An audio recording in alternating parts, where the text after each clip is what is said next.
کی وہ سچائیاں بلکہ وہ کڑوی حقیقت جس سے آج تک پوری دنیا جوجھ رہی ہے مسلمانوں کی.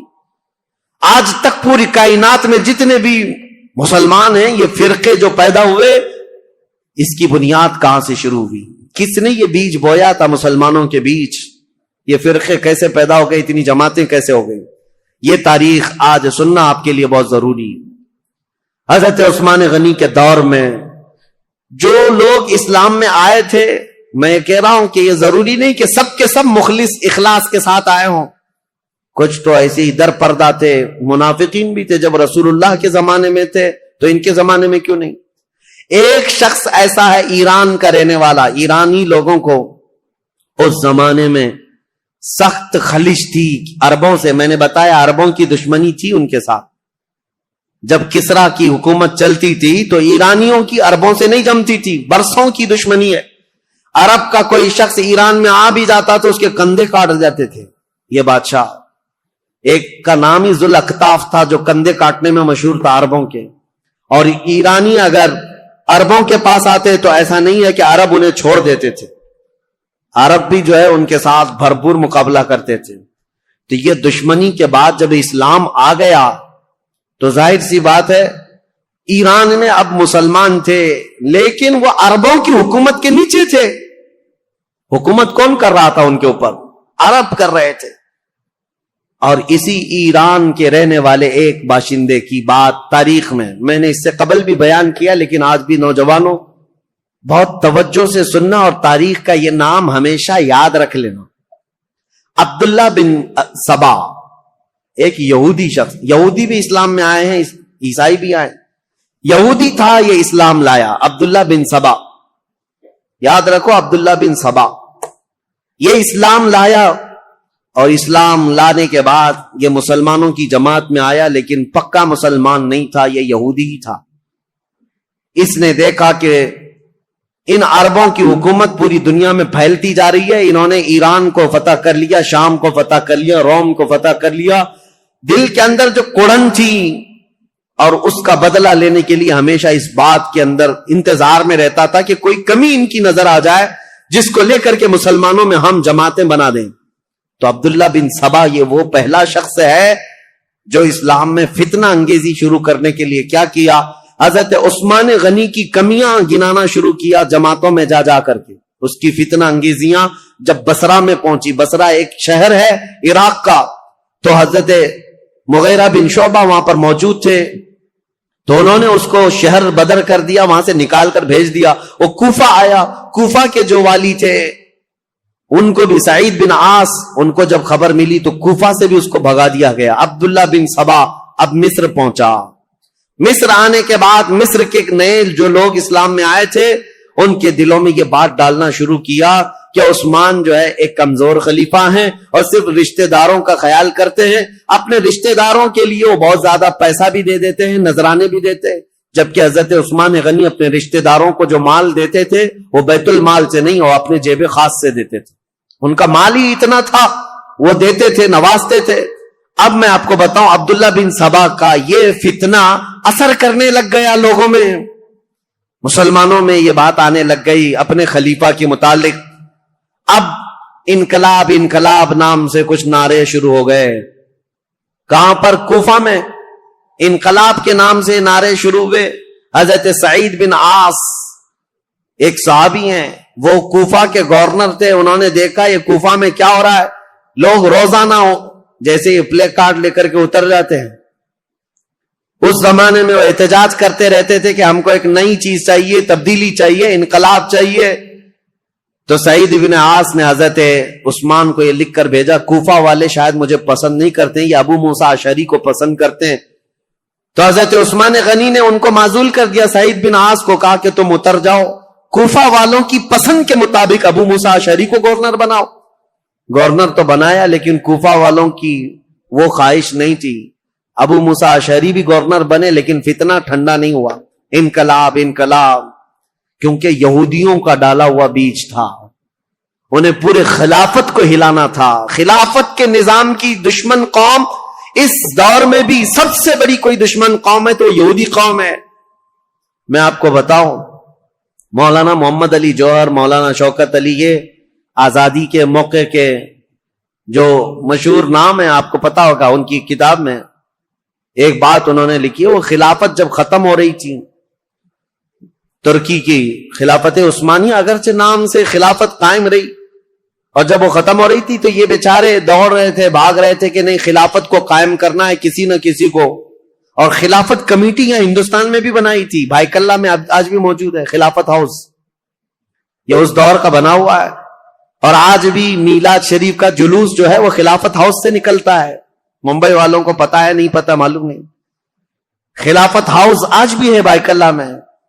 خلافت کو قائم کرنے کے چکر میں وہ دوڑتے رہے. کیوں؟ ان کی بتائی ہوئی ایک بات بتا رہا ہوں. یہودیوں نے کہا تھا، ایک بڑے یہودی دانشور نے ان سے کہا تھا، ہمیں مسلمانوں کی نماز سے، ان کے زکوٰۃ سے، ان کی قربانیوں سے، ان کی ٹوپی داڑھی سے، ان کی مسجدوں سے کوئی بھی نفرت نہیں، کوئی مذائقہ نہیں. وہ جتنی نمازیں پڑھنا ہے سب پڑھیں، لیکن ہم چاہتے ہیں مسلمانوں میں دو باتیں کبھی نہ آئیں. ایک دو لفظ کبھی نہ آئے. یہودی یہ چاہتے ہیں مسلمانوں کی زبان پر دو لفظ کبھی نہ آئے. ایک جہاد کا لفظ نہ آئے، دوسرے خلافت کا لفظ نہ آئے. پوری دنیا سے انہوں نے یہ دو ناموں کو مٹانے کے لیے ایڑی چوٹی کا زور لگایا. یہودی آج سے نہیں، عبداللہ بن سبا کے زمانے سے. عبداللہ بن سبا یہ وہ فتنہ ہے جو خلافت کو ہلانے کے لیے آیا تھا. پوری خلافت کو وہ مدینہ طیبہ کی ترہم برہم کرنا چاہتا تھا. اس کے لیے وہ فیلڈ بنانا شروع کیا. اور آپ کو پتا ہے اسی طرح کا یہودی تھا لارنس آف عربیہ جس کو کہتے ہیں، جس نے خلافت عثمانیہ کو ہمیشہ کے لیے اس دنیا سے ختم کیا ہے. عربوں کو اٹھایا ترکیوں کے خلاف، اور پورے عرب میں ایک ایسا فتنہ مچایا. لارنس آف عربیہ جو انگلینڈ کا باشندہ، وہ عربی اتنی اچھی بولتا تھا کہ جو اصل عرب ہے وہ نہیں بول پاتے تھے. اور عربوں میں رہ کر کے ان کے مزاج میں یہ بات ڈالا تھا کہ تم عرب ہو اور ترکی تم پر آ کر حکومت کرتے ہیں. بغاوت ایسی کی تھی کہ ترکیوں کے خلاف عرب کی لڑائی چلی 1920 سے لے کر 1930 تک، اور ترکی عرب کا پورا علاقہ چھوڑ کر چلے گئے. اور اس کے بعد یہ سعودی عرب قائم ہوا ہے. سعودی نام ہی نہیں تھا، عرب شریف ہے، حجاز تھا، نجد تھا، اور اصل عرب یمن کہلایا جاتا تھا. سب ڈیوائیڈ ہو گئے، ترکی چلے گئے. اس ڈیوائیڈیشن میں بھی سب سے بڑا رول یہودیوں کا تھا. اور یہ یہودی فتنہ حضرت عثمان غنی کے زمانے میں شروع ہوا ہے. اسی لیے تاریخ بتانا مجھے بہت ضروری ہے. عبداللہ بن سبا نے کیا کرنا شروع کیا؟ مصر کے لوگوں میں، کوفہ کے لوگوں میں، بصرہ کے لوگوں میں یہ بات ڈالنی شروع کی کہ خلافت کے زیادہ حقدار تو حضرت علی ہیں، اہل بیت ہیں، رسول اللہ کے گھر والے ہیں. اہل بیت کی محبت کے نام پر وہ ایک ایسا فتنہ لوگوں میں شروع کیا، جبکہ اسے نہ اہل بیت سے محبت تھی، نہ صحابہ سے محبت تھی. وہ تو اسلام لایا ہی تھا بظاہر دکھانے کے لیے، اصلی وہ تو یہودی تھا. لیکن اس کو کہتے ہیں سبائی فتنہ. عبداللہ بن سبا ہے تو سبائی فتنہ. اس سبائی فتنے کا اثر تو اس زمانے کے بڑے بڑے مسلمانوں میں ہو گیا تھا. تابعین میں کچھ صحابہ بھی سوچنے لگ گئے تھے کیا ہو رہا ہے، ایسے حالات پیدا کر دیا. اب سنی حضرت عثمان غنی رضی اللہ تعالیٰ عنہ کے دور کا آخری حصہ تھا. فتوحات اسلامیہ 6 سال تک تو چلتی رہی، لیکن آخری جو 6 سال ہیں وہ فتنوں میں ہی گئے. ایسے فتنے کہ کبھی انقلاب کے نام پر وہاں جماعت کھڑی ہو رہی، کبھی انقلاب کے نام پر یہاں. اور حتیٰ کہ یہ لوگ مطالبہ کرنا بھی شروع کر دیے کہ عثمان بن عفان کو کرسی سے ہٹایا جائے. لیکن مدینے میں جو صحابہ تھے وہ اس کے سخت خلاف تھے، کسی کو آواز اٹھانے نہیں دیتے تھے. مدینے میں جو صحابہ اکابر صحابہ تھے وہ جانتے تھے خلافت کو ہلانے کا مطلب ہے پورے خطہ اسلام کو ہلا دینا. پھر جو علاقے مسلمانوں کے زیر نگی آئے ہیں وہ سب کے سب پھر واپس چلے جائیں گے. رعب و دبدبہ پورے خطوں پر ایسا قائم تھا خلیفہ وقت کا، کسی کی مجال نہیں ہوتی تھی. تو خلافت کو ہلانا مطلب اتنے بڑے خطے کو کہاں، نیشاپور، سمرقند، بخارا، قبرص، ترکی اور افریقہ کی سرزمین تک جو خلافت کا دائرہ پھیلا ہے، ایک ہی خلیفہ ہے. اور ایک پلر کو ہلانے کا مطلب سمجھتے ہیں. صحابہ جو مدینے کے تھے وہ اس باریکی کو سمجھتے تھے، لیکن جو نئے آئے ہوئے تھے، جوان لوگ تھے، یہ جوش میں اڑے جا رہے تھے، اڑے جا رہے تھے، اور اس کے بعد یہ فتنہ ابھرتا ہوا یہاں تک پہنچا کہ مصر میں عبداللہ بن ابی سرح، جس کے بارے میں بتا رہا ہوں، یہ حضرت عثمان غنی رضی اللہ تعالیٰ عنہ کا رشتہ دار بھی تھا. اس کے خلاف مصر کے بہت سارے لوگوں نے شکایتیں کی کہ یہ بہت سختی کرتا ہے، ایسا ہے، فلاں ہے، بہت ساری شکایتیں آتی رہیں. حضرت عثمان غنی رضی اللہ تعالیٰ عنہ اس وقت ان شکایتوں کی طرف نظر نہیں فرماتے تھے، یہاں تک کہ ایک بار حضرت محمد بن ابو بکر، اب سنی حضرت عثمان غنی رضی اللہ تعالیٰ عنہ کے دور کا یہ سب سے کڑوا واقعہ ہے، بہت کڑوا واقعہ. لوگ سنتے ہیں کربلا کی شہادت اور کربلا میں ہونے والے حالات، لیکن حضرت عثمان غنی کے آخری دور کا یہ واقعہ بہت ہی دردناک ہے. حضرت محمد بن ابو بکر جو صدیق اکبر کے بیٹے ہیں، یہ اور کئی صحابہ آئے مدینہ طیبہ میں.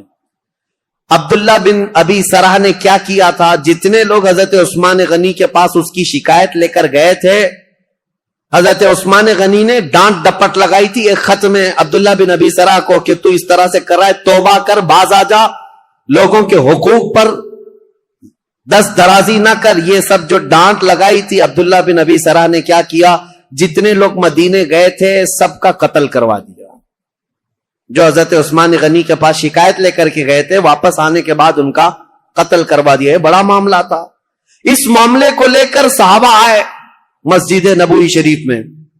صحابہ کے درمیان یہ باتیں ہونے لگی کہ اس عبداللہ بن ابی سرح کا کیا کیا جائے. تو حضرت علی کے پاس یہ بات آئی تو حضرت علی نے کہا بالکل یہ قتل کا، قصاص کا مقدمہ لے کر کے آئے ہیں. عبداللہ بن ابی سرح کو صرف معزول نہیں، اس کو قتل کرنا چاہیے. اتنے لوگوں کا قتل کیسے کیا؟ صرف شکایت کرنے کی بنیاد پر. اور دیگر صحابہ جو بڑے بڑے صحابہ، حضرت طلحہ، حضرت زبیر، یہ بہت سختی کے ساتھ حضرت عثمان سے بات کرنے لگے. حضرت سعد بن ابی وقاص گئے، انہوں نے بھی، حضرت عمرو بن عاص نے بھی، یہ بڑے اکابر صحابہ تھے، حضرت عثمان سے مطالبہ کرنے لگے کہ اتنے لوگوں کے قاتل کو آپ مصر کا گورنر کیسے بنا سکتے ہیں؟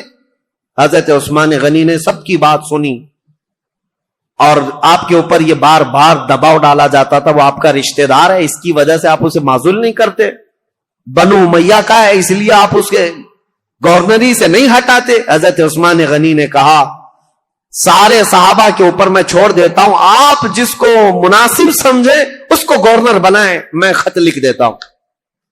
تو جو صحابہ تھے انہوں نے حضرت محمد بن ابو بکر کو کہا کہ ان کو نیا گورنر بنایا جائے اور عبداللہ بن ابی سرح کو مصر کی گورنری سے ہٹا دیا جائے.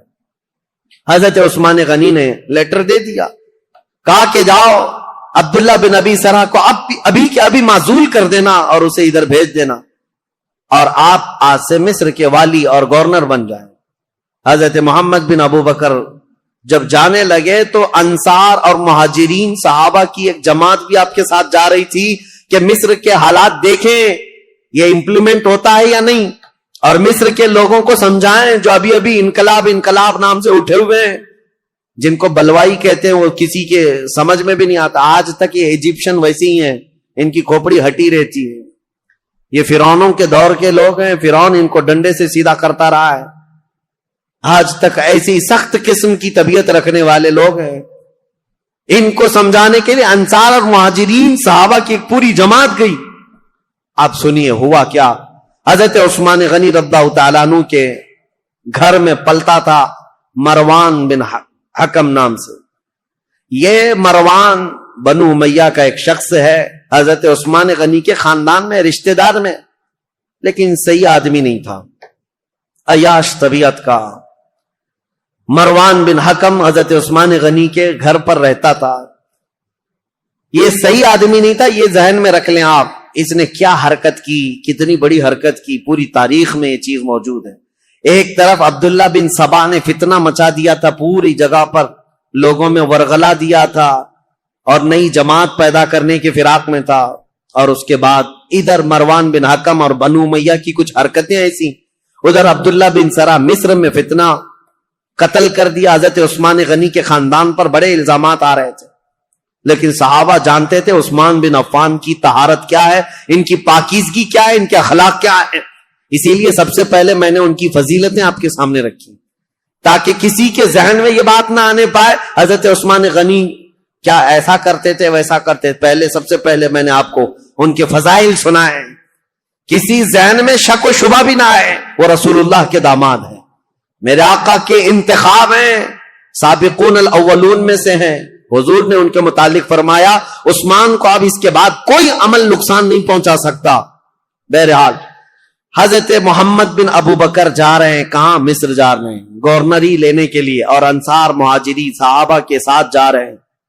ابھی 2-3 منزلیں طے کیے ہوئے تھے کہ ایک حبشی غلام کو اونٹنی پر بہت تیز رفتار دوڑتے ہوئے انہوں نے دیکھا. یہ انصار مہاجرین صحابہ کی جماعت دیکھا، وہ مشکوک لگ رہا تھا، یا تو وہ کسی کا قاصد تھا یا تو کسی کا بھاگا ہوا غلام تھا. صحابہ نے اسے پکڑ لیا، پوچھا کہاں جا رہے ہو؟ کہا خلیفہ اسلام امیر المومنین عثمان ابن عفان کا پیغام لے کر میں مصر کے گورنر کے پاس جا رہا ہوں. جو صحابہ تھے انہوں نے کہا مصر کے جو گورنر ہیں وہ یہاں ہیں، محمد بن ابو بکر، بات کرو کیا ہے. کہا نہیں، ان کے متعلق نہیں ہے وہ پیغام، ان کے متعلق نہیں ہے، یہ گورنر نہیں ہے. وہ پھر بھاگنے لگا تو اس کی تلاشی لی گئی، اس کے پاس کچھ نہیں ملا، اس کی ساری چیزیں تلاشی لی گئی، کچھ نہیں ملا. اور وہ تھوڑا آگے گیا تھا، حضرت محمد بن ابو بکر کو شک ہوا کہ کچھ تو ہے، یہ اس قدر مشکوک انداز میں کیوں جا رہا ہے. اس کو پھر سے پکڑا، اس کے پانی کا جو مشکیزہ تھا وہ بالکل سوکھا تھا، اس کو ہلایا تو اس کے اندر کوئی چیز تھی، اس کو پھاڑ دیا تو دیکھا ایک خط تھا مہر لگا ہوا. اور پہلے جو خط ہوتے تھے اس کو ڈامر جیسی ایک چیز آتی تھی، وہ لگا کر کے سیل بند کر دیا جاتا تھا، کوئی نہیں کھول سکتا. اور یہ سیل بند خلیفہ کا لیٹر ہوا کرتا. حضرت محمد بن ابو بکر وہ خط لے کر کے آئے، اور سارے صحابہ کی جماعت تھی، انصار اور مہاجرین کی، جو ابھی مصر جا رہے تھے. ان کے بیچ میں وہ خط لا کر کے کہا کہ کیا میں اس کو کھول کر کے پڑھوں؟ سبوں نے کہا کھول کر کے پڑھو. حضرت عثمان غنی سے ملاقات کیے ہوئے ابھی 1-2 دن ہوئے اور اتنی جلدی کوئی پیغام آیا. کھول کر کے جب خط پڑھا اس میں لکھا ہوا تھا عبداللہ بن ابی سرح کے نام، خلیفہ اسلام امیر المومنین عثمان بن عفان کی طرف سے یہ خط ہے کہ اے عبداللہ بن ابی سرح، جیسے ہی محمد بن ابو بکر مصر آئے تو اسے قتل کر دینا، اور جو لوگ تیری شکایت لے کر کے آئے تھے ان کو کسی ہیلے بہانے سے مار دینا، ختم کر دینا. اور مدینے سے ایک جماعت جا رہی ہے، ان کو ادھر ادھر منتشر کر دینا، اور تم اپنی گورنری پر برقرار رہنا. فقط سلام کے بعد حضرت عثمان بن عفان کی مہر لگی ہوئی. یہ کتنا بڑا واقعہ ہے، حضرت عثمان غنی کی مہر لگی ہوئی ہے. اب ظاہر سی بات ہے اس جگہ جو بھی ہوگا وہ آپے سے باہر ہوگا. حضرت محمد بن ابو بکر انہوں نے دیکھا یہ لیٹر میرے قتل کا، ایک طرف خلیفہ نے مجھے گورنر بنا کر بھیجا، دوسری طرف عبداللہ بن ابی سرح اپنے رشتہ دار کو یہ لکھ کر بھیج رہے ہیں کہ میں جیسے آؤں گا قتل کر دیا جائے مجھے. وہ آپے سے باہر تھے. سارے صحابہ انصار مہاجرین وہ سب برہم ہو گئے، سخت نالاں. یہ جماعت واپس لوٹ آئی مدینے آئے. مدینے آنے کے بعد سیدھے مسجد نبوی شریف میں آئے. حضرت علی ابن ابی طالب کرم اللہ وجہہ الکریم، حضرت طلحہ، حضرت زبیر، حضرت عبد الرحمن، بڑے بڑے صحابہ موجود تھے. ان سب صحابہ کے پاس لا کر یہ خط رکھا گیا کہ اس خط میں ایسے ایسے معاملات لکھے گئے ہیں. سب صحابہ نے کہا یہ نہایت ہی بہت ہی گری ہوئی حرکت ہے، ایسا ہونا ہی نہیں چاہیے، ایسا کیسے کیا جا سکتا ہے. تو پھر حضرت علی رضی اللہ تعالیٰ عنہ نے کہا اس مسئلے کو امیر المومنین سے ہی پوچھا جائے. تو خط لے کر حضرت علی آئے، آپ کے ساتھ 6 صحابہ اور بھی تھے. حضرت عثمان غنی، یہ آپ کو میں بتا رہا ہوں 70 سال کے بعد تو وہ خلافت پر بیٹھے تھے، اور تقریباً آپ کی عمر ابھی 80 سال کے قریب ہو رہی تھی. اس وقت آپ تو مکمل عبادت میں لگے رہتے تھے. حضرت عثمان کے پاس آئے، حضرت علی نے یہ خط دکھایا. وہ غلام کو بھی پکڑ کر کے لائے تھے، وہ اونٹنی بھی ساتھ تھی. حضرت عثمان سے کہا یہ غلام آپ کا ہے؟ حضرت عثمان نے کہا یہ غلام میرا ہے. کہا اونٹنی؟ کہا یہ بھی میری. اس کے بعد مہر دکھائی، کہا یہ آپ کی مہر ہے؟ کہا میری مہر ہے. کہا یہ خط پڑھ کر کے سنا، یہ خط کیا ہے؟ حضرت عثمان غنی نے خط سنا، اس کے بعد کہا اللہ رب العزت کی وحدانیت کی قسم ان میں سے ایک حرف بھی میرا لکھا ہوا نہیں ہے، میں اس سے بری ہوں۔ حضرت علی فوراً اٹھ گئے، کہا صحابہ سے آج تک ہم نے عثمان کو قسم کھاتے ہوئے نہیں سنا تھا، ان کی پاکیزگی ان کی طہارت ایسی تھی کہ ان کو قسم کھانے کی ضرورت نہیں پیش آئی۔ تو کہا کہ عثمان بن عفان اگر حلف اٹھا چکے قسم کھا چکے ہیں تو یہ خط ان کا ہو ہی نہیں سکتا۔ حضرت طلحہ حضرت زبیر تھے، انہوں نے کہا ٹھیک ہے ہم نے تسلیم کر لیا، داماد رسول امیر المومنین سے آج تک ہم نے جھوٹ سنا نہیں ہے، آپ اس پر بھی جھوٹ نہیں بول رہے ہیں، لیکن مسئلہ یہ ہے کہ یہ تو معلوم کریں کہ یہ ہے کس کا۔ اس خط نے پورا فتنہ مچا دیا ہے، محمد بن ابو بکر ماننے کو تیار نہیں ہے۔ اب یہ خبر مصر بھی پہنچ گئی، اور مصر کے جو بلوائی تھے عبداللہ بن ابی سرح سے جو پریشان تھے، وہ سب کے سب جماعت بنا کر مدینے آ گئے، مدینے میں داخل ہو گئے۔ حضرت طلحہ اور حضرت زبیر نے جب تحقیقات کی تو پتہ چلا حضرت عثمان کے گھر میں رہنے والا مروان، یہ اس کی حرکت تھی، اس نے حضرت عثمان غنی کی مہر چرائی تھی اور خط چرا کر کے اس پر لکھا اور حضرت عثمان کی مہر لگائی، ان کی اونٹنی لیا، ان کا غلام بھیجا اور اس کو یہ کہہ کر بھیجا امیر المومنین کا حکم ہے مصر کے گورنر لے جاؤ، لیکن بیچ میں پکڑا گیا اور راز فاش ہو گیا۔ جیسے ہی پتا چلا مروان چھپ گیا۔ اب مسئلہ یہ تھا کہ حضرت طلحہ حضرت زبیر اور بڑے صحابہ نے کہا عثمان ابن عفان سے، کہا اس نے اتنی بڑی حرکت کی ہے لہذا مروان کو آپ ہمارے حوالے کر دیں۔ حضرت عثمان رشتہ داروں کے لیے بڑے نرم بھی تھے، آپ کو پتا تھا اگر مروان کو ان کے حوالے کیا جائے تو قتل ہو جائے گا، مار دیا جائے گا۔ حضرت عثمان غنی نے مروان کو ان کے حوالے نہیں کیا، بس یہی بات تھی جو بہت بڑا فتنہ لاحق ہو گیا۔ حضرت علی کرم اللہ وجہہ الکریم نے بھی سارے صحابہ سے کہا حضرت عثمان غنی اگر مروان کو آپ کے حوالے نہیں کرنا چاہتے تو سب کے سب چلے جائیں، اس لیے کہ سزا دینے کا حق خلیفہ وقت کو ہے، عثمان ابن عفان سزا دیں گے۔ حضرت علی اس میں حق بجانب تھے، لیکن حضرت علی کرم اللہ وجہہ الکریم نے بھی حضرت عثمان غنی سے کہا تھا کہ اس مسئلے کو جتنی جلدی آپ فرو کریں گے، ٹھنڈا کریں گے، اتنی جلدی ہم سب کے لیے امان ہے، ورنہ فتنہ بہت بڑھ چکا ہے۔ اب حضرت عثمان غنی رضی اللہ تعالیٰ عنہ سے جب صحابہ نکل گئے تو یہ مصر کے جتنے بلوائی تھے یہ سب کے سب حضرت عثمان غنی کے گھر کے اطراف محاصرہ کر لیے، اور حضرت عثمان غنی کے گھر کے اطراف کیوں کھڑے تھے صحابہ پوچھتے تو یہ کہتے مروان ان کے گھر میں چھپا ہوا ہے، جب بھی نکلے گا ہم اسے ماریں گے، ہم خلیفہ وقت کے خلاف نہیں ہیں، مروان کو ہمارے حوالے کرے۔ حالانکہ مروان کب کے ان کے گھر سے بھاگ کر ملک شام جا چکا تھا، حضرت عثمان کے گھر میں تھا بھی نہیں، لیکن یہ بلوائی اسی انتظار میں کہ مروان گھر کے اندر ہے محاصرہ کر کے رکھا۔ کتنے دن؟ 40 دن تک چلا تھا یہ محاصرہ، اور حضرت عثمان غنی پر ایک دانہ پانی بھی اندر جانے نہیں دیتے تھے۔ سیدہ ام المومنین حضرت حفصہ حضور کی زوجہ ہے، وہ پانی کا مشکیزہ لے کر حضرت عثمان غنی کے پاس جا رہی تھی پانی پلانے کے لیے، ان کے خچر پر جو مشکیزہ رکھا تھا ان بلوائیوں نے تیر مار مار کر کے مشکیزہ پھوڑ دیا اور پورا پانی بہا دیا۔ ام المومنین کو تک حضرت عثمان کے گھر جانے نہیں دیا، حضرت عائشہ صدیقہ کو تک جانے نہیں دیا۔ یہ نئے آئے ہوئے لوگ تھے اسلام میں سب، یہ بلوائی۔ ایک دن حضرت عثمان غنی چھت پر کھڑے ہوئے اور پوچھا لوگوں سے، کیا ہے لوگوں، کیا تم میں علی بن ابی طالب ہیں؟ لوگوں نے کہا نہیں ہے۔ کہا تم میں سعد بن ابی وقاص ہے؟ لوگوں نے کہا نہیں ہے۔ کہا طلحہ یا زبیر ہیں؟ کہا نہیں ہے۔ حضرت عثمان نے چھت سے پکار کر کہا کیا میری بات علی بن ابی طالب تک کوئی پہنچا سکتا ہے؟ کہا کہ کیا بات ہے؟ کہا علی بن ابی طالب سے یہ کہہ دو کہ عثمان بن عفان پچھلے 4-5 دن سے پانی کا ایک گھونٹ بھی نہیں پیا ہے۔ خبر ملی مولا علی کرم اللہ وجہہ الکریم کو، حضرت علی رضی اللہ تعالیٰ عنہ نے اپنے دونوں شہزادوں کو لے کر حضرت حسن اور حضرت امام حسین کو پانی کے مشکیزے بھرے اور چند جوانوں کو لے کر حضرت عثمان کے گھر پہنچ گئے اور پانی پہنچایا۔ یہ صرف اور صرف یہی پانی تھا حضرت عثمان کے گھر جو پہنچا، آخری پانی تھا جو حضرت علی بن ابی طالب کی طرف سے آیا تھا۔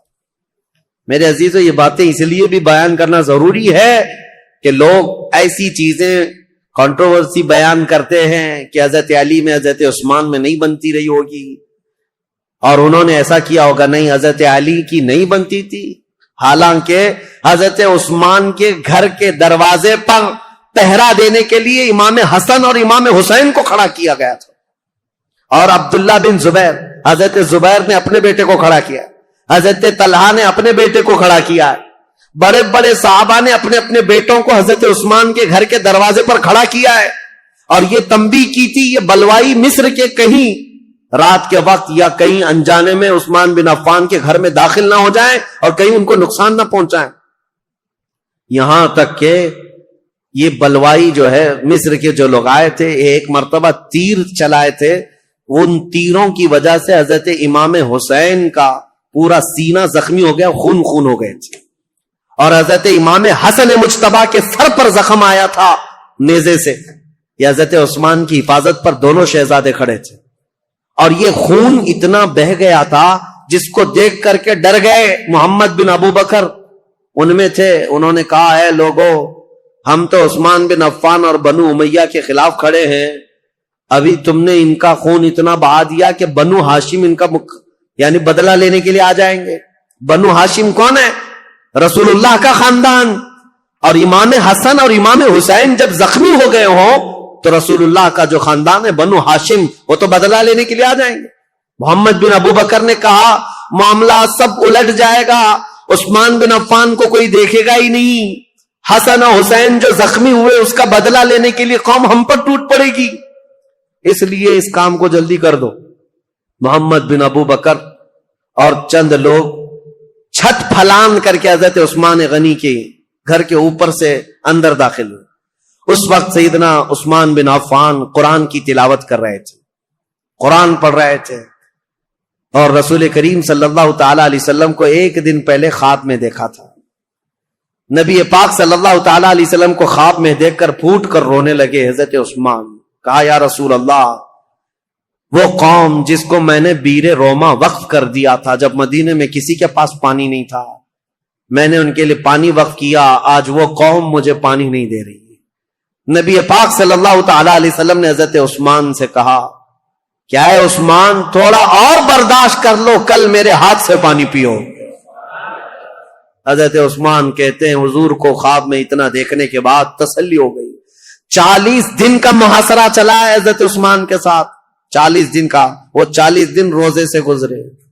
حضرت عثمان غنی رضی اللہ تعالیٰ عنہ کی یہ سختیاں، اور جب پانی بھی نہیں پہنچتا، کھانا بھی نہیں پہنچتا، اس وقت رسول کریم صلی اللہ تعالیٰ علیہ وسلم کے کئی صحابہ، میں یہ بات میں بتاتا ہوں، محمد بن ابو بکر چھت پھلانگ کر کے آئے، اس سے پہلے کئی صحابہ آئے، حضرت طلحہ آئے، حضرت زبیر آئے، اور دیگر بڑے صحابہ آئے۔ کہا امیر المومنین یہ حالات بڑے سخت ہو گئے، 3 باتوں میں سے ایک بات کر لیجیے آپ، یا تو آپ کسی چھپے ہوئے راستے سے ملک شام چلے جائیں، وہاں آپ کی حفاظت ہو سکتی ہے، یا تو پھر مروان کو پکڑوا کر کے اس کو سب کے سامنے سزا دے دیں، معاملہ ٹھنڈا ہو سکتا ہے، یا تو پھر آپ اپنی خلافت سے دستبردار ہو جائیے، خلافت سے آپ ہٹ جائیے۔ حضرت عثمان نے کہا یہ تینوں کام نہیں کر سکتا، مروان میرے پاس نہیں، رہی بات مجھے ملک شام جانے کی بات کر رہے ہو، حضرت عثمان غنی کہتے ہیں میرے جسم کے ٹکڑے ہو جائیں میں رسول اللہ کا مدینہ چھوڑ کر نہیں جا سکتا،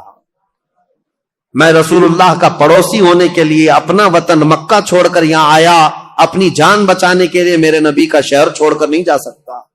اور رہی بات تیسری، خلافت چھوڑ دیجئے، سنو اس بات کا مجھے شوق نہیں ہے، لیکن میرے آقا صلی اللہ تعالی علیہ وسلم کی حدیث ہے، رسول اللہ نے فرمایا تھا عثمان بن عفان کو ایک جبہ دیا تھا، اور اس کے بعد کہا اے عثمان، اللہ تمہیں ایک جبہ پہنائے گا اور میری امت اس کو اتارنے کی کوشش کرے گی، لیکن تم موت تک اس جبے کو اتارنا مت۔ حضرت عثمان نے کہا اس جبے سے مراد رسول اللہ نے جو فرمایا تھا وہ خلافت کا جبہ تھا جو اللہ نے مجھے پہنایا، اور میں نے اپنی زندگی میں رسول صادق صلی اللہ علیہ وسلم کی بات سچ ہوتے دیکھا، قوم مجھ سے وہ جبہ اتارنے کی کوشش کر رہی ہے اور میں ابھی تک برقرار ہوں تو صرف رسول اللہ کے فرمان کی وجہ سے. میرے آقا نے فرمایا ہے. تو صحابہ نے جب یہ 3 باتیں رکھی, حضرت عثمان نے تینوں کا جواب دیا تو سب صحابہ چلے گئے. اب وہ 40واں دن تھا جب حضرت عثمان قرآن کی تلاوت کر رہے تھے. حضرت حسن, حضرت امام حسین, حضرت عبداللہ بن زبیر, حضرت طلحہ کے بیٹے, یہ سب دروازوں پر کھڑے تھے, لیکن چھت سے یہ لوگ داخل ہو گئے. جیسے ہی آئے, محمد بن ابو بکر کون ہے؟ حضرت ابو بکر صدیق کے بیٹے. ان کے قتل کا فرمان گیا تھا نا, تو ظاہر سی بات ہے ان کو غصہ تھا. حضرت عثمان کے خط میں کس کے قتل کا تھا؟ ان کے قتل کا مسئلہ لکھا ہوا تھا. عبداللہ بن ابی سرح کو جو خط لکھا گیا تھا مروان نے, وہ محمد بن ابو بکر کے قتل کا تھا.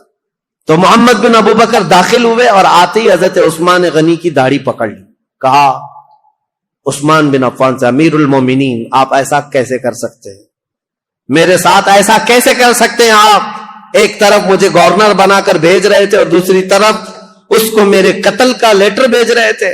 حضرت عثمان نے نہیں کچھ نہیں کہا اے محمد, اگر تیرے باپ یہ حرکت کرتے ہوئے دیکھتے تو تو زندہ نہیں بچتا. وہ ڈر گئے محمد بن ابو بکر, کیونکہ حضرت ابو بکر صدیق اگر دیکھ لیتے اس بات کو. حضرت عثمان نے صرف اتنا جملہ کہا, اگر تیرے باپ ہوتے تو میری داڑھی تک تیرا ہاتھ نہیں آ سکتا تھا. تو حضرت محمد بن ابو بکر ان کے ہاتھ پر کانپنے لگ گئے, پیچھے ہو گئے, اور اس کے بعد دروازے پر جا کر زور زور سے توبہ کرنے لگے, مجھ سے کیا ہو گیا, اور گھر سے باہر نکل کر کے آئے. لیکن حضرت محمد بن ابو بکر کے ساتھ جو مصر کے 2 بلوائی آئے تھے, انہوں نے اپنے نیزے سے حضرت عثمان کے سینے پر مار کر کے ان کو شہید کیا. انا للہ و انا الیہ راجعون. سیدنا عثمان بن عفان رضی اللہ تعالیٰ عنہ کو جس وقت شہید کیا گیا, آپ کا خون نکل کر کے قرآن کے ورقوں پر پڑا تھا, اور جس آیت پر پڑا تھا وہ یہ تھی, فَسَيَكْفِيكَهُمُ اللَّهُ, اللہ ان لوگوں کے لیے کافی ہو جائے گا, اللہ ان کے لیے کافی ہو جائے گا. صبغۃ اللہ ومن احسن من اللہ صبغہ, اللہ کا رنگ سب سے بھاری رنگ ہے, اس سے بہتر رنگ کس کا ہے. اس آیت پر وہ خون کے قطرے پڑے تھے. وہ قرآن پاک آج بھی ترکی میں موجود ہے. حضرت عثمان غنی کا تلاوت کرنے والا جو قرآن تھا, میرے عزیزو, یہاں شہادت عثمان بن عفان ہو گئی. اتنا قتل ہوتے ہی آپ کی جو بیوی اس وقت موجود تھی نائلہ, یہ چھت پر کھڑی ہو گئی اور چیخ کر کے لوگوں کو خبر دینے لگی, امیر المومنین قتل ہو گئے, امیر المومنین قتل ہو گئے. آواز سن کر کے صحابہ تیزی سے دوڑنے لگ گئے. مسجد نبوی کے آس پاس سب صحابہ جمع ہونے لگے. حضرت علی کرم اللہ وجہہ الکریم کی بات پھر میں بتاؤں. حضرت علی باہر کہیں گئے ہوئے تھے, آپ کو خبر دی گئی تو سر پٹ دوڑاتے ہوئے گھوڑے کو اس طرح سے مدینے آئے تھے, اور آتے ساتھ سب سے پہلے حضرت علی کرم اللہ وجہہ الکریم نے حضرت عثمان کو قتل ہوتے ہوئے دیکھا تھا, مقتول پڑے ہوئے تھے. تو آتے ساتھ سب سے پہلے حضرت امام حسن کو ایک تماچا لگایا, امام حسین کے سینے میں گھونسا مارا اور کہا, کیا میں تم دونوں کو عثمان بن عفان کی حفاظت کے لیے نہیں کھڑا کیا تھا؟ دونوں شہزادے رو پڑے اور کہا, بابا جان, ہم نے ان کی حفاظت میں کوئی کمی نہیں کی. یہ بلوائیوں نے چھت کو پھاڑ کر کے حضرت عثمان کے گھر میں داخلہ لیا ہے, اور ہمیں اس بات کی خبر نہیں تھی. اگر انہیں ہمارے درمیان سے جانا ہوتا تو ہم کسی کو زندہ نہ چھوڑتے. حضرت علی کرم اللہ وجہہ الکریم سے دوسرے صحابہ نے کہا, آپ اپنے شہزادوں کا مواخذہ نہ کریں, اس لیے کہ یہ سارے اپنی حفاظت کے کام مکمل کما حق ادا کرتے رہے. اس کے بعد حضرت محمد بن ابو بکر کو طلب کیا حضرت علی نے. حضرت علی جلال میں تھے, پوچھا محمد بن ابو بکر کہاں ہے, بلایا اور ان کو پکڑ کر کے لائے اور کہا, کیسے تم داخل ہوئے؟ کہا, یہ میری غلطی تھی, چھت کے اوپر سے میں داخل ہوا. کہا, تم قاتل ہو عثمان بن عفان کے؟ کہا, اللہ کی قسم میں عثمان بن عفان کا قاتل نہیں ہوں, میں بالکل انہیں قتل نہیں کیا. جیسے ہی میرے ہاتھ ان کی داڑھی تک گیا, انہوں نے میرے باپ کا نام یاد کیا اور مجھے غیرت ایسی آئی کہ میں کھڑا نہ ہو سکا, اور ان کے دروازے پر کھڑے ہو کر کے میں نے سچی توبہ کی ہے. حضرت علی کرم اللہ وجہہ الکریم نے ان کی باتیں سنی, اتنے پر کافی نہیں, ان کا ہاتھ پکڑ کر گھر میں لے گئے اور امیر المومنین عثمان بن عفان کی جو اہلیہ تھی ان کو طلب کیا، جو زوجہ تھی وہ گھر میں اندر تھی، بلایا اور کہا کیا عثمان بن عفان کے قاتل یہ ہے؟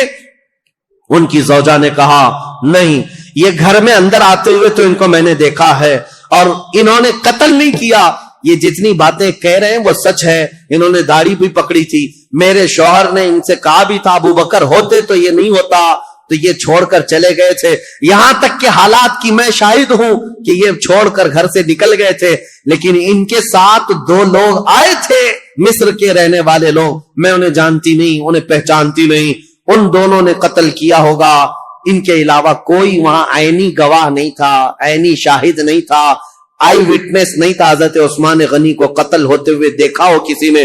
حضرت علی کرم اللہ وجہہ الکریم باہر آئے، یہ اسلام میں پیدا ہونے والا سب سے پہلا فتنہ تھا۔ حضرت سعد بن ابی وقاص نے کہا اسلام کا دروازہ فتنوں کے لیے کھول دیا گیا ہے، عثمان بن عفان کے قتل کے ساتھ اب یہ دروازہ قیامت تک نہیں بند ہو سکتا۔ فتنوں کا دور جو شروع ہوا ان کے قتل کے ساتھ آج تک چل رہا ہے۔ اور میں نے عبداللہ بن سبا کا جو نام لیا تھا وہ اس لیے کہ اس نے مولا علی کرم اللہ وجہہ الکریم کی حمایت میں ایک جماعت پیدا کی اور لوگوں کو اکسایا، ورغلایا، اور ایک ایسی جماعت پیدا کی جن کو رافضی کہتے ہیں، غلو کرتے ہیں، وہ صحابہ کو گالیاں دینے لگے، عثمان بن عفان کو گالیاں دینے لگے، اور حضرت علی، حضرت حسنین کریمین کی شان میں غلو کرنے لگ گئے اور گڑ گڑ کر کے نئی نئی حدیثیں بنانے لگ گئے۔ یہ فرقہ جو پیدا ہوا اسلام میں یہ عبداللہ بن سبا کا ڈالا ہوا بیج تھا۔ اور آج بھی اہل تشیع جو شیعہ حضرات وہ عبداللہ بن سبا کو برا بلا نہیں کہتے، بلکہ اس کا تو بہت بڑا مزار بنایا ہوا، وہ فتین شخص کا بہت بڑا مزار بنایا اور اس کا احترام کرتے ہیں، اس کو برا بلا کہنے بھی نہیں دیتے۔ لیکن تاریخ کی سچائیاں یہ ہے، اسلام میں سب سے پہلے یہ فتنہ لانے والا، مسلمانوں کو بھڑکانے والا، خلیفہ وقت کے خلاف اکسانے والا عبداللہ بن سبا تھا، اور اس کے فتنے کا اثر یہاں تک پہنچا کہ حضرت عثمان بن عفان کا قتل ہو گیا، حضرت عثمان شہید ہو گئے۔ اللہ اکبر، 12 سالہ یہ خلافت کا دور ختم ہوتے ہی اسلام کی ان سرحدوں میں اور ان زمینوں میں ایسا اندھیرا چھا گیا، ایسا اندھیرا چھا گیا کہ اس کے بعد پھر یہ خلافت کا دور جو آگے بڑھا، زیادہ دن تک نہیں، مولا علی کرم اللہ وجہہ الکریم کا دور آیا اور اس کے بعد خلافت راشدہ ختم ہو گئی۔ میرے آقا صلی اللہ تعالی علیہ وسلم کی حدیث ہے، الخلافت بعدی 30 ثم الملوک، میرے بعد 30 سال خلافت چلے گی، اس کے بعد بادشاہ آئیں گے۔ اور اگر آپ کاؤنٹ کریں گے تو یہ چاروں خلفائے راشدین جو ہے ان کی مدت اور ان کا زمانہ ٹوٹل 30 سال کا ہوتا ہے وہ رسول اللہ کے فرمان کے مطابق۔ لیکن ان چاروں خلفاء میں سب سے لمبا زمانہ اگر کسی کو ملا ہے تو عثمان بن عفان کو ملا ہے۔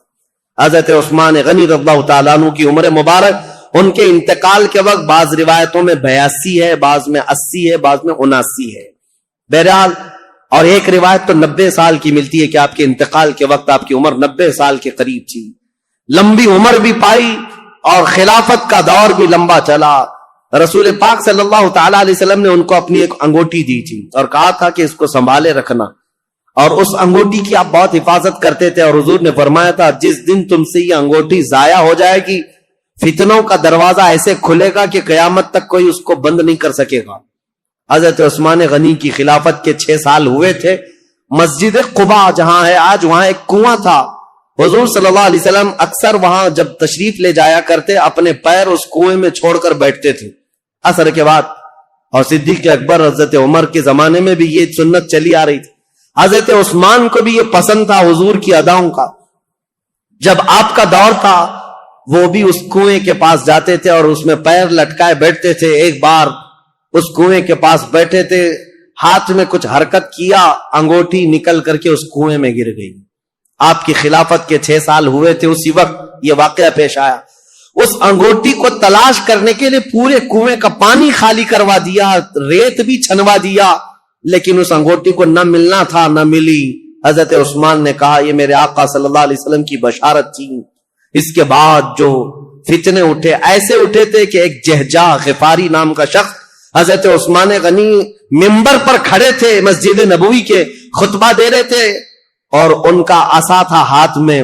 وہ جہجہ غفاری بیچ خطبے کے دوران کھڑا ہوا, حضرت عثمان غنی کو برا بھلا کہتے ہوئے ان کے ہاتھ سے لکڑی چھین لیا اور گھٹنے پر رکھ کر کے ان کے عصا کو توڑ دیا تھا. سامنے اس طرح کی حرکت کرنے کی کسی کی مجال نہیں تھی, لیکن حضرت عثمان غنی کی نرم مزاجی کا لوگوں نے فائدہ اٹھایا. حضرت عثمان غنی نے کچھ نہیں کہا, منبر سے اتر آئے, کہا اللہ میرے معاملے کے لیے کافی ہے. صحابہ کہتے ہیں وہ جہجہ غفاری لکڑی توڑ کر کے باہر نکلا نہیں تھا کہ اس کے گھٹنے میں سڑن پیدا ہوئی. ایسی سڑن پیدا ہوئی کہ اس کے گھٹنے میں کیڑے پڑ گئے تھے, ہمیشہ پیپ بہتا تھا, اور اسی گھٹنے کے اس سڑن کی بیماری میں ہی اس کی موت ہو گئی. اور پھر یہ بھی روایت موجود ہے جتنے بلوائی آئے تھے حضرت عثمان غنی کے قتل کے لیے, وہ سب کے سب وہاں سے قتل کر کے جانے کے بعد جب یہ معاملہ ختم ہوا, حضرت عثمان غنی کی تدفین ہو گئی. جا رہے تھے, جاتے ہی راستے میں اکثر کے دماغ پورے پاگل ہو گئے, دیوانے ہو گئے, اور اسی پاگل پن میں وہ اپنے سروں کو ٹکراتے ہوئے مر گئے. ان میں سے ایک شخص بھی بچا نہیں جو مصر پہنچا ہو. حضرت عثمان غنی رضی اللہ تعالیٰ عنہ کی کرامات بھی بہت ساری ہیں, بہت ساری ہیں. سیدنا عثمان بن عفان رضی اللہ تعالیٰ عنہ یقیناً محبوب خدا تھے, محبوب مصطفیٰ تھے, ان کے بارے میں کوئی بھی کلام نہ کرنے پائے. عزیزان گرامی, آج کے دور کی بات میں آپ کے سامنے رکھ کر گفتگو کو سمیٹتا ہوں. بہت سارے آج ایسے کھٹمل آئے ہوئے ہیں جو سیدنا عثمان بن عفان کی طرف انگلی اٹھاتے ہیں, اور ان کی شہادت کے متعلق میں ایک روایت بتا دوں. ابن عساکر کی روایت ہے اور مسند ابی یعلا کی روایت ہے. حضرت عبداللہ بن عباس نے فرمایا جس کو حضرت عثمان بن عفان کے قتل کی خوشی ہے یا ان کی موت کی خوشی ہے, حضرت عثمان بن عفان کے متعلق بہت بڑی روایت میں پیش کر رہا ہوں. عبداللہ بن عباس فرماتے کہ یہ جو مصر کے لوگ جو قتل کرنے آئے تھے, یہ اگر زندہ رہتے تو حضرت عبداللہ بن عباس دونوں باتیں کیا کہتے ہیں, پہلے یہ بات سن لو. کہتے ہیں اسلام میں سب سے پہلا فتنہ حضرت عثمان کا قتل ہے, اور سب سے آخری فتنہ دجال کا ظاہر ہونا ہے. دونوں فتنوں کو آپ نے برابر کہا ہے تو کتنا بڑا ہوگا ہے عبداللہ بن عباس. اور کہتے ہیں جتنے قتل کرنے کے لیے آئے تھے یہ سب کے سب وہ لوگ ہیں جو آخری فتنہ جو اسلام میں آنے والا ہے دجال کا, یا اس دجال کے پیروکار لوگ ہیں. اور فرمایا کہ اگر کوئی ایسا شخص, عبداللہ بن عباس کی روایت صحیح احادیث میں موجود ہے, ابن عساکر کی روایت میں کہہ رہا ہوں, مسند ابی یعلا کی روایت, فرماتے ہیں کہ جس کو عثمان بن عفان کے قتل کی خوشی ہوئی یا ان کی موت کو سن کر کے خوش ہوا, اگر وہ زندہ رہے گا تو دجال کی فوج میں شامل ہوگا, اور اگر مر جائے گا تب بھی وہ قبر میں دجال کے پیروکاروں میں اٹھایا جائے گا. اتنی بڑی وعید ہے. ظالموں جو سوشل میڈیا پر آج بکتے رہتے ہیں, پھیلاتے رہتے ہیں, گند پھیلاتے ہیں عثمان بن عفان کے متعلق, اور جانتے ہو انہوں نے ایک نئی چیز بدعت شروع کر رکھی ہے. حضرت عثمان غنی کی شہادت کے دن خوشیاں مناتے ہیں, ایک دوسرے کو مبارکبادیاں دیتے ہیں, اور پھر پوچھنے پر یہ کہتے ہیں نہیں ہم ان کی موت کی خوشی نہیں منا رہے, اس دن مولا علی کرم اللہ وجہ الکریم خلیفہ بنے تھے اس کی خوشی منا رہے ہیں. یہ اور بات ہے عزیزان گرامی, نیتوں کا اللہ مالک ہے. اگر مولا علی کرم اللہ وجہ الکریم کی خلافت کی خوشی ہے تو یقیناً پورے کروڑوں مسلمانوں کو ان کی خلافت کی خوشی ہے. لیکن ساتھ میں اگر حضرت عثمان غنی کی موت کی کوئی خوشی مناتا ہے تو حضرت عبداللہ ابن عباس کے فرمان کے مطابق وہ دجال کے پیروکاروں میں ہے, وہ دجال کی فوج میں شامل ہونے والا شخص ہے. اسی لیے اپنی زبانوں کو لگام دو, اپنی عقلوں کو پردے ڈال کر کے جو چاہے بک بک نہ کرو. آج یہ محرم کے دور میں یہ بہت ساری چیزیں آئیں گی, سوشل میڈیا میں ابھی بہت سارے گند پھیلانے لگ جائیں گے, یہ تینوں خلفاء کے بارے میں, اور کبھی حضرت امیر معاویہ کے بارے میں, انہوں نے ایسا کیا, انہوں نے ایسا کیا, اور یہ اپنی عاقبت برباد کر رہے ہیں, اپنی آخرت خراب کر رہے ہیں. اس لیے رسول اللہ کے صحابہ کے متعلق میرے عزیزوں مجھے اتنا بیان کرنے کے لیے جتنا میں نے بیان کیا آج, یہ بہت ہی احتیاط والی چیز تھی. اگر اس میں میری زبان کہیں پر پھسلی ہو, لاکھ مرتبہ میں توبہ کرتا ہوں اللہ کی بارگاہ میں, مولا مجھے معاف کر دے. میں استغفار کرتا ہوں مولا مجھے معاف کر دے کہ حضور صلی اللہ تعالی علیہ وسلم کے صحابہ کی تاریخ بتا رہا ہوں. یہ آسان کام نہیں تھا. حضرت عثمان کا دور بتانے میں دیگر صحابہ کے بھی معاملات ہیں. حضرت ابو ذر غفاری کو انہوں نے معزول کیا, حضرت عمرو بن عاص کو معزول کیا, عبداللہ ابن مسعود کو معزول کیا. بڑے بڑے صحابہ ہیں. ایک طرف عثمان بن عفان ہے, ایک طرف مولا علی کرم اللہ وجہہ الکریم ہے. یہ سب صحابہ. حضرت طلحہ اور زبیر نے حضرت عثمان کے ساتھ جا کر سختی سے کیسے پوچھا تھا کہ خط کس کا ہے, یہ سارے معاملات. لیکن اے سنیو, اس مجمع میں, اس پوری تقریر میں نے تو بھرپور یہ کوشش کی ہے کسی بھی صحابی کے مقام میں ذرا بھی فرق آنے نہ پائے. کیا آپ کو یہ محسوس ہوتا ہے کہ میں نے کسی کو ٹرول کیا ہے, کسی صحابی کے درجے کو گھٹا کر؟ جہاں جس کے مقامات ہیں ہم نے تعظیماً عرض کرنے کی کوشش کی. اس کے باوجود بھی اگر زبان کہیں پھسلی ہے, میں لاکھ مرتبہ توبہ کرتا ہوں مولا کی بارگاہ میں. کسی بھی صحابی رسول کے متعلق مولا ہماری زبان کھلنے سے پہلے ہمیں موت عطا فرما. ہم صحابی رسول کے متعلق وہی عقیدہ رکھتے ہیں جو امت کے کبار علماء, تابعین اور تمام اولیاء کاملین کا عقیدہ رہا ہے. صحابہ اکرام کے متعلق جو عقیدہ میرے غوث کا تھا, سیدنا عبد القادر جیلانی کا, ہم وہ عقیدہ رکھتے ہیں. انہوں نے یہ فرمایا تھا, صحابی کے درجے کی بات کرتے ہو, وہ صحابہ رسول اللہ کے جو جہاد میں گھوڑوں پر بیٹھ کر جاتے تھے, ان گھوڑوں کے ٹاپ کے نیچے سے جو دھول اڑتی تھی, غوث کا مقام وہاں تک بھی نہیں پہنچ سکتا. ہم ان صحابہ کے متعلق اس طرح ادب کی بات کرتے ہیں. لہذا سیدنا عثمان بن عفان کی بات آئے, کسی کی بھی بات ہے, ادب کا پہلو ہمیشہ ملحوظ رکھو. اس لیے کہ کچھ تحقیق کرنے والے بھی اب کیڑے آئے ہوئے ہیں, ریسرچ اسکالر نئے نئے, اور وہ اپنے آپ کو یہ کہتے ہیں ہم انجینئرنگ کرتے ہیں, ڈاکٹرائن کرتے ہیں, اور ان کو ایسا لگتا ہے کہ یہ فیصل بن کر کے بیٹھے ہوئے ہیں. کاش یہ حضرت عمر کے زمانے میں ہوتے تو ایک ہی کوڑے میں مر جاتے. صحابہ اکرام کے بارے میں فیصلہ لینے کی تمہاری اوقات کیا ہے؟ تمہارا علم کتنا ہے؟ ارے تمہارا کوئی ڈھنگ کا استاد نہیں, گوگل سے پڑھے ہوئے لوگ, ان کا سارا کل ملا کر کے گوگل استاد ہے. اور سب دنیا جانتی ہے گوگل میپ کہاں کہاں لے جا کے چھوڑتا ہے, ویسے ان کو بھی گوگل چھوڑ دیتا ہے. اکثر جگہ گاڑی ایسی جگہ پھنستی ہے جہاں پیچھے بھی نہیں آ سکتے, آگے بھی نہیں آ سکتے. میں نے دیکھا ہے میرے عزیزو, اسی لیے سینہ بسینہ جو علم چلا ہے اس علم میں برکت ہے. آج نوجوانوں کی ایک بڑی تعداد, انجینئروں کو, ڈاکٹروں کو, جو نئے نئے دین میں نئے نئے شوشے چھوڑ رہے ہیں, ان کو فالو کرتی ہے اور کہتی ہے یہ تحقیقی بات کر رہے ہیں, فلی ریفرنس کے ساتھ بات کر رہے ہیں. ابھی آپ سرچ کریں, میرے ساتھ ایک معاملہ پیش آیا تھا. ایک صاحب آئے, بحث کرنے کے لیے آئے تھے. میں کمرے میں بیٹھا ہوا تھا, میرے سامنے بڑی کتابیں بھی رکھی ہوئی تھی. وہ آئے, کہا کہ کچھ میں آپ سے سوالات کرتا ہوں.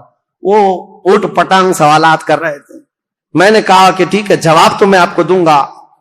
آپ کو کس سے جواب دوں؟ یہ جو کتاب رکھی ہے بخاری شریف, اگر اس سے میں جواب دوں تو مانیں گے آپ؟ انہوں نے کہا بالکل مانوں گا, میں بالکل مانوں گا, اس پر ایمان ہے. میں نے کہا یہی تو جہالت ہے. یہ کتاب بہار شریعت تھی, وہاں رکھی ہوئی کتاب بہار شریعت اردو کی کتاب ہے. میں نے کہا یہ بخاری شریف سے اگر میں بتاؤں, اس شخص کو یہ تک نہیں معلوم بہار شریعت ہے کہ بخاری شریف ہے. ہروٹ پٹانگ سوالات کرنے آ گئے, گوگل سے لے کر کے آ گئے. عزیزان گرامی وقار, مجھے یہ باتیں اس لیے عرض کرنی پڑ رہی ہے کہ اسی طرح اگر ہماری نسل ان کو فالو کرتی رہ گئی تو پھر یہ نہ جانے کس خطے میں ڈال کر تمہیں چلے جائیں گے, پتہ بھی نہیں. نئی جماعتیں پیدا ہو جائیں گی, نئے فرقے پیدا ہوں گے. کل کو دیکھنا, یہ سوشل میڈیا کے فالوور جتنے بھی نوجوان ہیں, یہ کل کو صحابہ کو گالیاں دینے والے لوگ ہو جائیں گے. میرے آقا صلی اللہ تعالی علیہ وسلم نے فرمایا قیامت کی بڑی نشانیوں میں ایک نشانی حضور نے فرمایا, میری امت میں اخیر زمانہ ایک ایسا آئے گا جن میں چھوٹے لوگ میری امت کے بڑے لوگوں کو گالیاں دیا کریں گے. یہ وہ زمانہ ہے. اکابرین کے بارے میں پوچھتے ہیں, انہوں نے ایسا کیسے کیا, انہوں نے ایسا کیسے کیا. آج میں یہ بات اسی لیے عرض کر رہا ہوں, مجھے 1 گھنٹہ بیان کرنے میں پتہ نہیں کتنے پسینے چھوٹ رہے ہیں. اس لیے نہیں کہ گرمی ہے, ڈر کے مارے کہ اتنے صحابہ کا میں نے نام لیا ہے, کہیں کسی کی بے ادبی نہ ہونے پائے, کیونکہ معاملات ان کے درمیان ہوئے ہیں. لیکن تاریخ بتانے کے وقت اگر کسی کو مرتبے سے گرا دیا کہ ان کی یہ حرکت تھی اس کی وجہ سے گرایا, نہیں. عزیزان گرامی وقار, ہمارا یہ منہ ہی نہیں ہے, ہمارا یہ مقام ہی نہیں ہے. صحابہ کرام رضوان اللہ تعالی علیہ مجمعین کے متعلق سوال کرنا بہت دور کی بات ہے. انہوں نے رسول اللہ کو جو ایک مرتبہ اپنی آنکھوں سے دیکھا ہے, پوری کائنات خرچ کر دو اس مقام تک کوئی نہیں پہنچ سکتا. بس یہ شرف صحابیت جو انہیں حاصل ہے. اور پھر حضرت عثمان غنی کا مقام, اللہ اکبر, مقام تو وہ ہے کہ جس کے متعلق خود رسول اللہ صلی اللہ علیہ وسلم نے فرمایا اللہ کے فرشتے بھی عثمان سے حیا کرتے ہیں, عثمان سے حیا کرتے ہیں. حضرت عثمان غنی رضی اللہ تعالیٰ عنہ کی وفات کے بعد فتنوں کا ایک بہت بڑا دور شروع ہوا, لیکن فتنوں کی بیج ڈالنے والا ایک یہودی شخص تھا, منافق تھا. اور لوگوں کو آج برا لگتا ہے, کچھ لوگوں کو, کہ یہاں تک کہ کینیڈا میں بیٹھ کر کے ایک شخص نے ٹویٹ کیا تھا کہ یہودیوں کے بارے میں بہت کٹر خیالات رکھنے والا ایک مولانا ہے, مدینہ جامع مسجد کا امام, میرا نام لے کر کے, پہلے کا دور ہے, یہ ٹویٹ کر کے بتا یہودیوں کے متعلق بہت کٹر ہے اور یہ لوگوں کو اکساتا ہے, ابھارتا ہے. مجھے پتا ہے درد کہاں ہے, تکلیف کہاں ہے. آج لوگ اگر بولنا چھوڑ دیے ہیں تو میں اس بات سے کبھی بھی دامن تہی نہیں کروں گا, نہ ہی بولنا بند کروں گا. اس لیے کہ جس قوم پر اللہ نے لعنت فرمائی ہے اور میرے دین اسلام کو ٹکڑے کرنے میں اس قوم کی ہمیشہ سازش رہی ہے. جانتے ہو خلافت کے زمانے میں جتنے خلفاء ہیں سب کو اگر کسی سب سے بڑی چیز سے چیلنج تھا تو وہ رومیوں سے یا پھر ایرانیوں سے یا حبشیوں سے یا بربریوں سے یا مغل یا تاتاریوں سے نہیں, یہ یہودیوں کی دسیسہ کاری سے, یہ چوہوں سے بدتر قوم ہے. وائر کاٹتی ہے جگہ جگہ جا کر کے, چھپ کر کے, اندر گھروں میں جس طرح وائر کاٹتے ہیں. خلافت عثمانیہ ترکی کو بھی تباہ و برباد کرنے والی یہودی جماعت ہے, جنہوں نے آج بیت المقدس فتح کر لیا. سلطان عبد الحمید کے پاس یہ آئے تھے بھیک مانگنے کے لیے فلسطین میں 2 گز زمین مل جائے. سلطان عبد الحمید نے جو جواب دیا تو آج پوری دنیا اس بات کو یاد کرتی ہے. انہوں نے کہا تھا میری پوری زندگی ختم ہو جائے 2 گز زمین تو کیا, ایک تنکا بھی میں فلسطین کا کسی یہودی کو دینے کے لیے تیار نہیں. ان کو منانے کی 1000 کوششیں ہوئی, لیکن ان کے انتقال کے فوراً بعد ہی یہ عرب آئے اور ان سے ایگریمنٹ کر کے صرف ایک چھوٹا سا علاقہ یہودیوں نے بھیک مانگ کر 4000 لوگوں کو فلسطین میں بسایا تھا. فرسٹ ورلڈ وار کے بعد آج دنیا جان رہی ہے 4000 کو بسانے کا انجام کیا ہے. پورے عربوں کے ناک میں دم کر رکھا ہے انہوں نے, سارے عربوں کو بھی مار کر رکھا ہے. نہ مصر ان سے مقابلہ کر سکتا ہے, نہ شام مقابلہ کر سکتا ہے, نہ لبنان, نہ ایران, کوئی نہیں. بیچوں بیچ بیٹھ کر کے دسیسہ کاریاں کرتے ہیں. پہلے کے خلفاء جانتے تھے ان کا بویا ہوا بیج بڑا خطرناک ہوتا ہے. اسی لیے میرے عزیزوں آج یہ بات مجھے عرض کرنی ضروری تھی تاریخ اسلام میں کہ اسلام میں سب سے پہلا فتنوں کا بیج بونے والا شخص عبداللہ بن سبا یہودی